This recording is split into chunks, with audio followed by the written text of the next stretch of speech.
Assalamualaikum warahmatullahi wabarakatuh. Perkenalkan, kami dari kelompok 5 akan mempresentasikan hasil diskusi kami mengenai epistemologi ilmu dalam Islam. Sebelum itu, saya akan memperkenalkan anggota kelompok terlebih dahulu. Pertama, Rohadatul Aisy Hanifah dengan NIM B100 200 565. Kedua, Nur Haryanti dengan NIM B100 200 567. Ketiga, Yusfina Sekarkutsiah dengan NIM B100 200 576. Dan yang terakhir, Muhammad Irfan Prima Laksono dengan NIM B100 200 578. Epistemologi ilmu dalam Islam. Secara epistemologis, ilmu dibangun atas dasar metodologi yang diturunkan dari hakikat realitas yang diyakini kebenarannya. Konsep realitas yang sangat mempengaruhi epistemologi bagi mayoritas ilmuwan dan pemikir dalam peradaban barat modern, yang diakui sebagai realitas adalah terbatas kepada apa yang dapat disaksikan oleh panca indera atau dapat disahkan oleh metode empiris, sehingga menjadi penyempitan realitas objek yang dapat diketahui oleh manusia dan wilayah realitas subjek yang mengetahui. Secara metodologis, karena sifatnya yang lebih menekankan aspek rasionalitas, metodologi ilmiah secara pasti dan meyakinkan telah menyingkirkan wahyu sebagai salah satu sumber pengetahuan, bahkan mereduksi wahyu pada tingkat semata-mata khayalan dan dongeng. Hal ini jelas bertentangan dengan keilmuan dan peradaban Islam yang justru mengklaim wahyu Al-Quran sebagai suatu yang sentral dan merupakan sumber ilmu pengetahuan. Perkembangan epistemologi Islam. Sejarah mencatat bahwa di kalangan filosof muslim peripatetik memiliki perhatian yang sangat kuat dalam membahas epistemologi. Filsafat peripatetik adalah gabungan Aristotelian Neoplatonis sebagai corak pertama filsafat Islam yang mencapai kematangannya di tangan Ibnu Sina. Dalam tradisi pemikiran Islam dikenal dengan Masai, yang berarti berjalan, karena Aristoteles dalam menyampaikan ajarannya berjalan-jalan di sekitar gedung olahraga di kota Athena yang bernama Paripatos. Dimulai dari Al-Kindi. Al-Kindi menyebutkan ada 3 macam pengetahuan manusia, yaitu pengetahuan indrawi, pengetahuan rasional, dan pengetahuan intuisi. Pertama, pengetahuan indrawi, yaitu pengetahuan yang diperoleh secara langsung ketika orang mengamati objek material, kemudian dalam proses tanpa tenggang waktu dan tanpa berpindah ke imajinasi. Pengetahuan yang diperoleh dengan jalan ini bersifat tidak tetap, tetapi selalu berubah dan bergerak setiap waktu. Kedua, pengetahuan rasional, yakni pengetahuan yang diperoleh dengan jalan menggunakan akal yang bersifat universal, tidak parsial dan bersifat imaterial. Pengetahuan ini menyelidiki sampai pada hakikatnya. Sebagai contoh, adalah orang yang mengamati manusia, menyelidikinya sampai pada hakikatnya, dan sampai pada kesimpulan bahwa manusia adalah makhluk yang berpikir. Ketiga, pengetahuan intuisi, yang merupakan pengetahuan yang datang dan diperoleh langsung dari pancaran nur ilahi. Puncak pengetahuan ini adalah pengetahuan yang diperoleh para nabi untuk membawakan ajaran yang berasal dari wahyu Allah SWT. Menurutnya, pengetahuan inilah yang mutlak dan benar. Pengetahuan ini hanya dimiliki oleh mereka yang berjiwa suci dan dekat dengan Allah SWT. Selanjutnya, Al-Farabi. Al-Farabi mengemukakan bahwa manusia memperoleh pengetahuan melalui daya mengindra, menghayal, dan berpikir.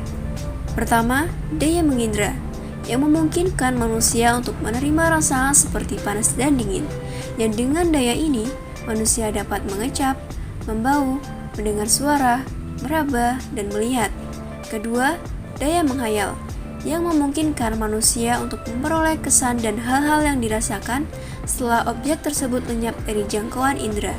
Daya ini adalah menggabungkan atau memisahkan seluruh kesan-kesan yang ada sehingga menghasilkan potongan-potongan atau kombinasi-kombinasi yang beragam, dan hasilnya bisa jadi benar, bisa jadi salah. Ketiga, daya berpikir yang memungkinkan manusia memahami berbagai pengertian sehingga dapat membedakan yang mulia dari yang hina serta mengetahui seni dan ilmu. Selanjutnya, Ibnu Sina. Ibnu Sina mengemukakan teori al-ruh al-muqaddas, yaitu ruh yang disucikan, yakni jiwa insani yang merupakan fakultas rasional yang dipersiapkan dari keterjagaan dan berhubungan dengan akal universal dan kebutuhannya dicukupi dengan ilham dan wahyu. Sesuai dengan tradisi filsafat Yunani yang universal, Ibnu Sina menyatakan bahwa seluruh pengetahuan adalah jenis abstraksi untuk memahami bentuk sesuatu yang diketahui. Ia berpendapat bahwa pengetahuan yang benar dapat diperoleh lewat akal yang merupakan satu-satunya sarana yang melaluinya, sehingga kita mampu mencapai kebenaran dan membangun kepribadian. Selanjutnya, Ibnu Rashid, yang populer sebagai komentator Aristoteles. Beliau berpendapat bahwa jalan untuk mencapai pengetahuan ada dua macam, yakni indera dan rasio. Ibnu Rashid berpendapat bahwa hanya pengetahuan yang dihasilkan rasio yang bisa dianggap sebagai pengetahuan sejati, sedangkan pengetahuan hasil indera tidak mencapai derajat tersebut, sebab masih bisa tertipu oleh bayangannya sendiri. Menurut Ibnu Rashid, untuk mendapatkan pengetahuan yang benar tentang penciptaan alam ini hanya dengan penalaran yang benar berdasarkan logika. Logika merupakan sarana untuk mendapatkan hakikat kebenaran meyakinkan yang disebut dengan metode burhani atau demonstratif. Akan tetapi, Ibnu Rashid juga berpendapat bahwa jalan untuk menuju kebenaran tidak hanya melalui refleksi filsafat, namun ada jalan lain, yakni melalui analisa mendalam terhadap kitab suci. Berdasarkan uraian ringkas tentang pemikiran epistemologi dari para filsuf muslim peripatetik, menunjukkan bahwa akal dan rasional lah yang paling dominan sebagai sarana untuk memperoleh pengetahuan yang benar dengan menggunakan metode demonstratif. Cara memperoleh ilmu.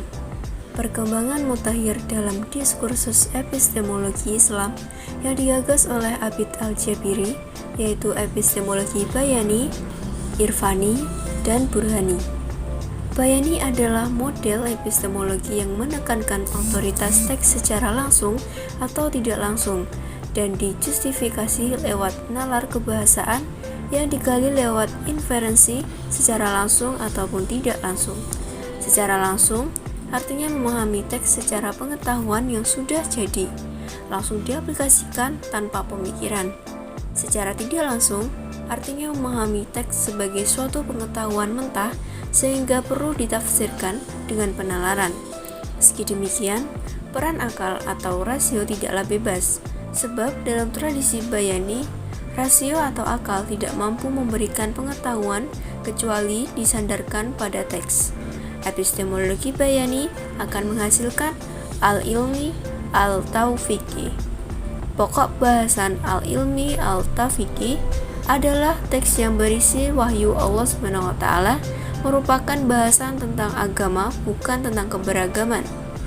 Kelemahan epistemologi dengan tradisi berpikir tekstual adalah ketika dia harus berhadapan dengan teks keagamaan yang membicarakan komunitas, kultur bahasa, atau masyarakat yang beragam lainnya, menimbulkan permasalahan tersendiri. Ada kecenderungan ketika berhadapan dengan agama lain, cenderung defensif, apologis, dan pesimis.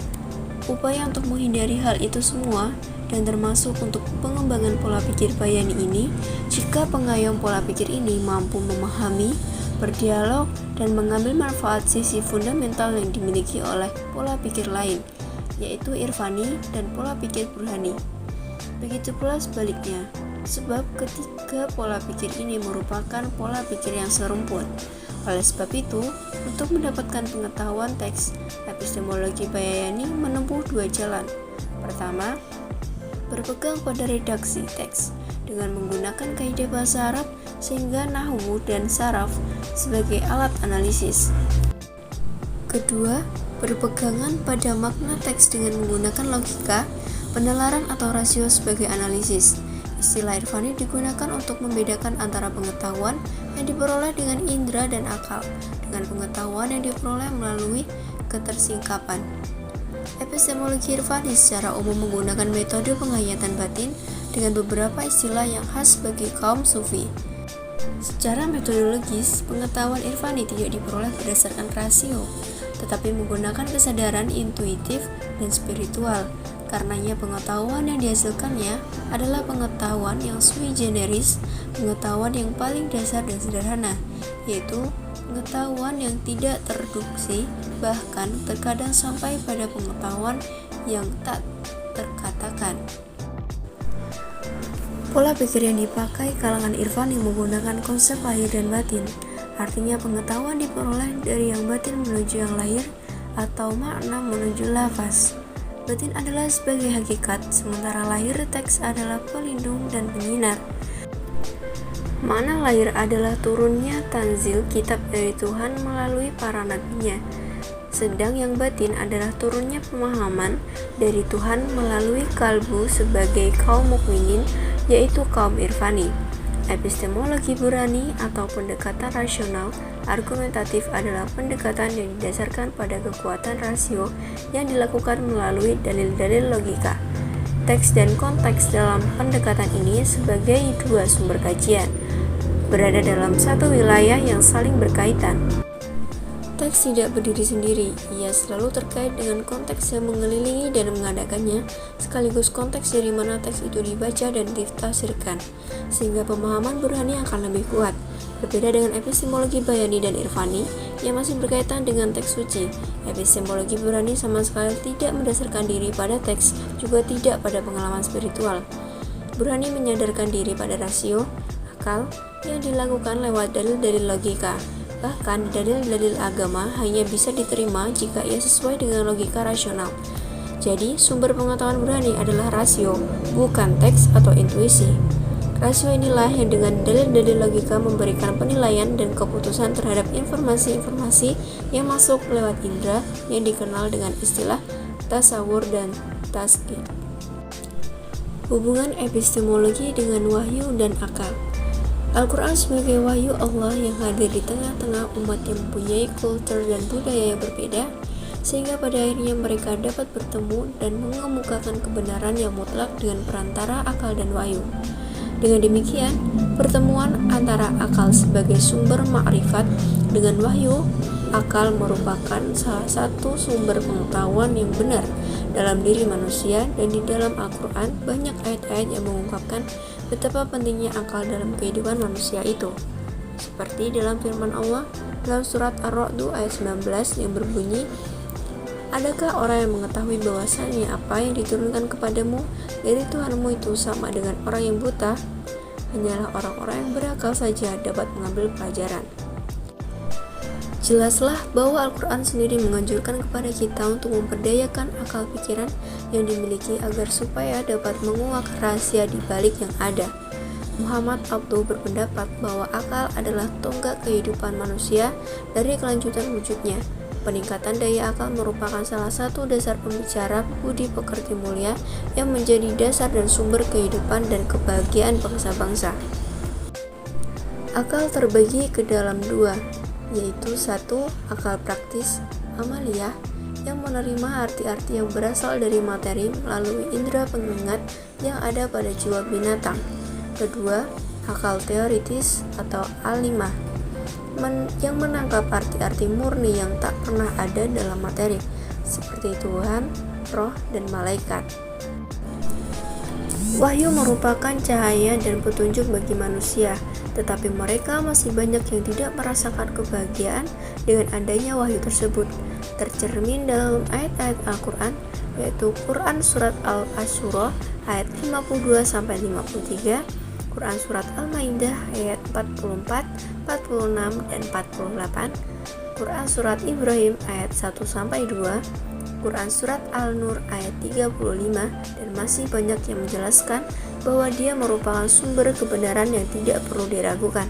Maka jelaslah bahwa antara akal dan wahyu tidak bertentangan, hanya saja akal jangkauannya terbatas, sementara wahyu otoritasnya dari yang maha benar tidak terbatas. Hakikat wahyu yang bersifat definitif tidak berbenturan dengan apa yang dicapai oleh akal manusia.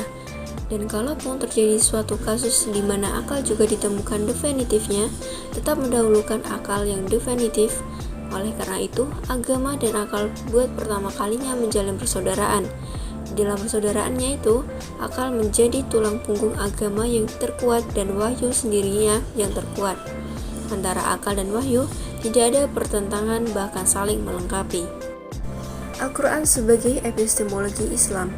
Menjadikan wahyu sebagai paradigma berarti menjadikan Al-Quran sebagaimana dipahami Thomas Kuhn sebagai suatu konstruksi pengetahuan yang memungkinkan umat Islam memahami realitas bagaimana Al-Quran memahaminya. Konstruksi pengetahuan tersebut akan menjadi dasar bagi umat untuk merumuskan desain besar mengenai sistem Islam termasuk sistem ilmu pengetahuannya.